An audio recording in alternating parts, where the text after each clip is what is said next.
فصل فی ترتیب الانواع، یہ فصل ہے انواع کی ترتیب میں۔ اعلم جان تو ان الانواع کہ بے شک انواع قد ترتب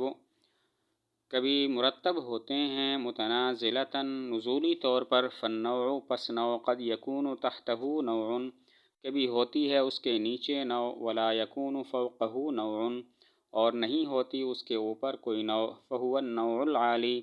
پس وہ نوع عالی ہے۔ وقد یکون تحتہ نوع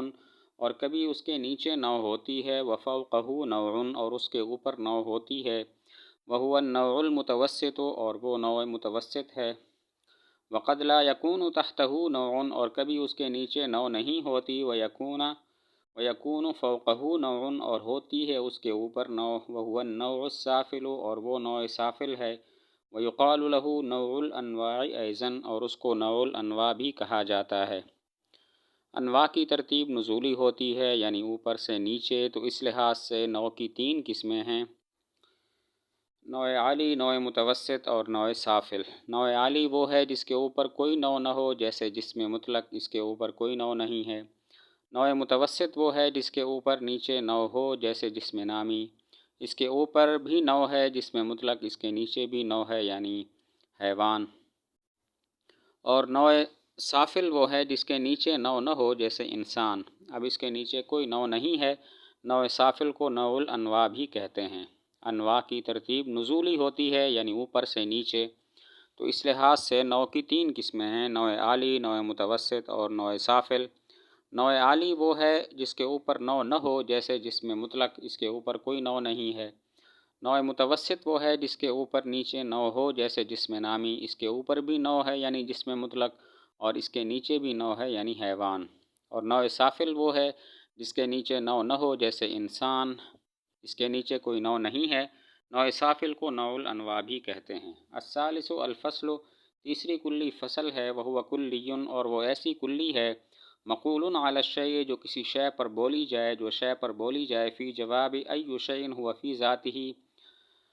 ای شیء ہو فی ذاتہ کے جواب میں، جیسا کہ اذا سئل الانسان جب سوال کیا جائے انسان کے بارے میں، بأی شیء ہو فی ذاتہ کہ وہ کون سی شے ہے اپنی ذات میں، فیجاب بأنہ ناطق تو جواب دیا جائے گا کہ وہ ناطق ہے۔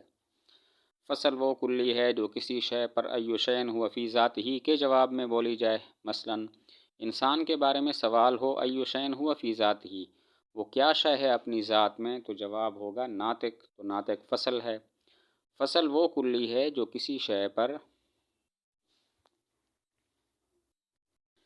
فصل وہ کلی ہے جو کسی شے پر ای شیء ہو فی ذاتہ کے جواب میں بولی جائے، جیسے پوچھا جائے الانسان ای شیء ہو فی ذاتہ انسان کیا شے ہے اپنی ذات میں، تو جواب ہوگا ناطق، لہذا ناطق فصل ہے۔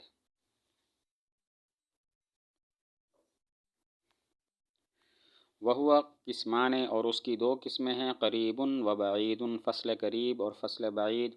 فالقریب هو الممیز، قریب وہ ہے جو جدا کرنے والا ہو، عن المشارکات فی الجنس القریب جنس قریب کے مشارکات سے، والبعید اور فصل بعید هو الممیز وہ ہے جو جدا کرنے والی ہو، عن المشارکات فی الجنس البعید جنس بعید کے مشارکات سے۔ فالاول پس اول کالناطق للانسان جیسے ناطق انسان کے لیے، والثانی اور دوسری قسم کالحساس لہو جیسا کہ حساس اس انسان کے لیے۔ فصل کی دو قسمیں ہیں، فصل قریب، فصل بعید۔ فصل قریب وہ فصل ہے جو ماہیت کو جن سے قریب کے مشارکات سے جدا کر دے، جیسے ناطق انسان کا فصل قریب ہے، یہ انسان کو حیوان کے مشارکات سے جدا کرتا ہے اور حیوان جن سے قریب ہے۔ فصل بعید وہ فصل ہے جو ماہیت کو مشارکات جنس بعید کے مشارکات سے جدا کر دے، جیسے حساس، یہ انسان کا فصل بعید ہے، یہ انسان کو جسم نامی کے مشارکات سے جدا کرتا ہے، درخت وغیرہ سے، اور جسم نامی انسان کی جنس بعید ہے۔ فصل کی دو قسمیں ہیں، فصل قریب، فصل بعید۔ فصل قریب وہ فصل ہے جو ماہیت کو جن سے قریب کے مشارکات سے جدا کر دے، جیسے ناطق انسان کا فصل قریب ہے، یہ انسان کو حیوان کے مشارکات سے جدا کرتا ہے اور حیوان جن سے قریب ہے۔ فصل بعید وہ فصل ہے جو شے کو جن سے بعید کے مشارکات سے جدا کرے، جیسے حساس انسان کا فصل بعید ہے، یہ انسان کو جسم نامی کے مشارکات سے جدا کرتا ہے اور جسم نامی جن سے بعید ہے۔ وللفصل اور فصل کے لیے نسبۃ الی النوع ایک نسبت ہوتی ہے نوع کی طرف، فیسمى مقوما تو اس کا نام رکھا جاتا ہے فصل مقوم، لدخولہ فی قوام النوع وحقیقتہ بوجہ اس کے داخل ہونے نوع کے قوام اور نوع کی حقیقت میں، ونسبۃ الی الجنس اور ایک نسبت ہوتی ہے جنس کی طرف،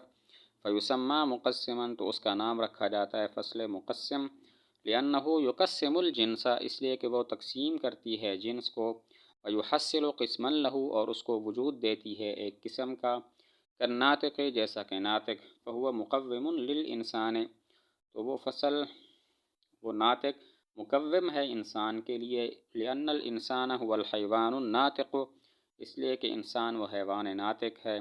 ومقسم للحیوان اور تقسیم کرنے والی ہے حیوان کے لیے، مقسم ہے حیوان کے لیے، لأن بالناطق اس لیے کہ ناطق کی وجہ سے حصل للحیوان قسما حاصل ہوئی حیوان کے لیے ایک قسم، حصل للحیوان قسمان حاصل ہوئی حیوان کے لیے دو قسمیں، احدہما الحیوان الناطق ان میں سے ایک حیوان ناطق ہے، والآخر الحیوان الغیر الناطق اور دوسری حیوان غیر ناطق ہے۔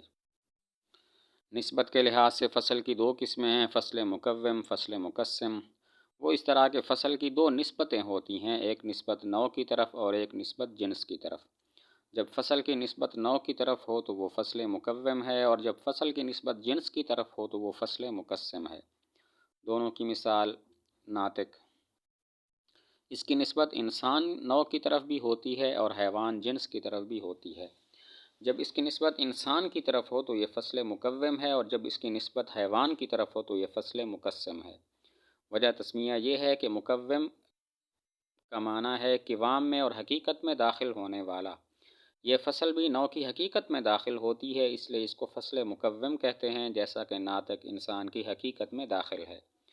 مقسم کا معنی تقسیم کرنے والا، یہ فصل بھی جنس کو تقسیم کرتی ہے اسی لیے اس کو فصل مقسم کہتے ہیں۔ مثلا ناطق حیوان کو تقسیم کرتا ہے حیوان ناطق اور حیوان غیر ناطق کی طرف۔ نسبت کے لحاظ سے فصل کی دو قسمیں ہیں، فصل مقوم، فصل مقسم۔ وہ اس طرح کے فصل کی دو نسبتیں ہوتی ہیں، ایک نسبت نوع کی طرف اور ایک نسبت جنس کی طرف۔ جب فصل کی نسبت نوع کی طرف ہو تو وہ فصل مقوم کہلاتی ہے، اور جب اس کی نسبت جنس کی طرف ہو تو وہ فصل مقسم کہلاتی ہے۔ دونوں کی مثال ناطق، اس کی نسبت انسان کی طرف بھی ہوتی ہے نوع جو کہ نوع ہے، اور اس کی نسبت حیوان جنس کی طرف بھی ہوتی ہے۔ جب اس کی نسبت انسان کی طرف کریں تو یہ فصل مقوم ہے، اور جب ناطق کی نسبت حیوان کی طرف کریں تو یہ فصل مقسم ہے۔ وجہ تسمیہ یہ ہے، مقوم کا معنی ہے قوام میں داخل ہونے والا یعنی حقیقت میں داخل ہونے والا، یہ فصل نوع کی حقیقت میں داخل ہوتی ہے اس لیے اس کو فصل مقوم کہتے ہیں، جیسا کہ ناطق انسان کی حقیقت میں داخل ہے۔ مقسم کا معنی تقسیم کرنے والا، یہ فصل بھی جنس کو تقسیم کرتی ہے اسی وجہ سے اس کو فصل مقسم کہتے ہیں۔ مثلا ناطق حیوان کو تقسیم کرتی ہے حیوان ناطق اور حیوان غیر ناطق کی طرف۔